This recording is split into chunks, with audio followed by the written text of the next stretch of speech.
Hello दोस्तों, आपका हमारे यूट्यूब चैनल पर स्वागत है। आइए हम आपको महाराणा प्रताप की वीरता की कहानी सुनाते हैं। महाराणा प्रताप का जन्म 9 मई 1540 को राजस्थान के मेवाड़ में हुआ था। राजपूत घराने में जन्म लेने वाले इनके पिता का नाम प्रताप उदय सिंह द्वितीय था। माता का नाम जयवंता बाई था। वे एक महान पराक्रमी युद्ध रणनीति में कौशल दक्ष थे। विपरीत से विपरीत परिस्थिति में भी वो हार नहीं मानते थे। यही वजह है कि महाराणा प्रताप की वीरता के आगे किसी की कहानी टिकती नहीं है। 1576 में हल्दी घाटी में महाराणा प्रताप और मुगल बादशाह अकबर के बीच युद्ध हुआ था। महाराणा प्रताप ने अकबर को 85,000 सैनिकों वाली विशाल सेना के सामने अपने 20,000 सैनिक और सीमित संसाधनों के बल पर स्वतंत्रता के लिए कई वर्षों तक संघर्ष किया।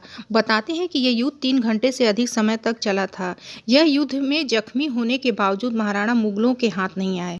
महाराणा प्रताप कुछ साथियों के साथ जंगल में जाकर छिप गए और यहीं जंगल में कंदमूल खाकर लड़ते रहे। महाराणा प्रताप यही फिर सेना से जमा करने में जुट गए। हालांकि तब तक ये अनुमान मुताबिक मेवाड़ में मारे गए सैनिकों की संख्या 1,600 तक पहुंच गई थी, जबकि मुगल सेना में 350 घायल सैनिकों के अलावा 3500 से लेकर 7,800 सैनिक की जान चली गई थी। 30 वर्षों से लगातार प्रयास के बाद भी अकबर महाराणा प्रताप को बंदी नहीं बना सका।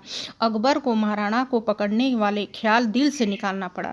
कहा जाता है महाराणा प्रताप का घोड़ा चेतक भी उनकी तरह बहादुर था। महाराणा प्रताप उनके घोड़े की हमेशा याद किया जाता है। जब मुगल सेना महाराणा प्रताप के पीछे लगी थी, तब चेतक महाराणा को अपनी पीठ पर लिए 26 फीट उस नाले को लांघ गया था जिसे मुगल पार न कर सके। चेतक इतना अधिक ताकतवर था कि उसके मुंह के आगे हाथी की सूंड लगाई जाती थी।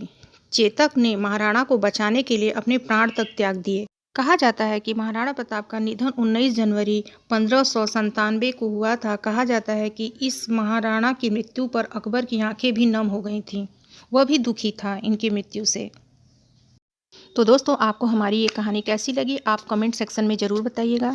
कृपया लाइक, सब्सक्राइब एंड शेयर करना मत भूलिएगा।